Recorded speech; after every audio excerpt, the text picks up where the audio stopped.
I listen to that kind of an introduction and I always think, who is that? Janet Koplos has been an art critic for many years. She has worked for a variety of publications in America as well as abroad in Japan.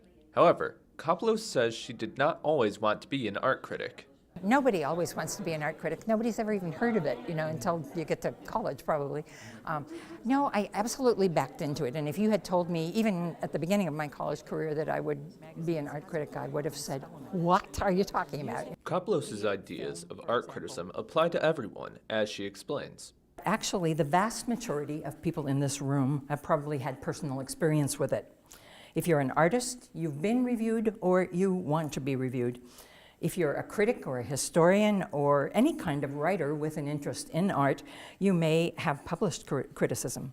If you are a consumer of art, which just means a person who goes to a gallery, you most likely have read criticism.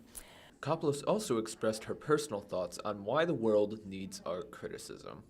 Lots of places have just killed their whole art coverage, just given it up.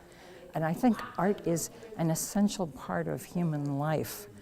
And that even if you don't make money off of it, even if you do it as a hobby, whatever form it takes, that kind of creative expression is really important in our world. And to talk about it is one of the things that critics do. So I really think it needs to go on in some way or another, in some place or another. Koplos' lecture was the first in a series sponsored by the Nancy Adams and Charles Sims Visiting Artist Endowment for Excellence. You can check out more of her work through her books Makers, A History of American Studio Craft, 3 Visions in Glass, and Contemporary Japanese Sculpture.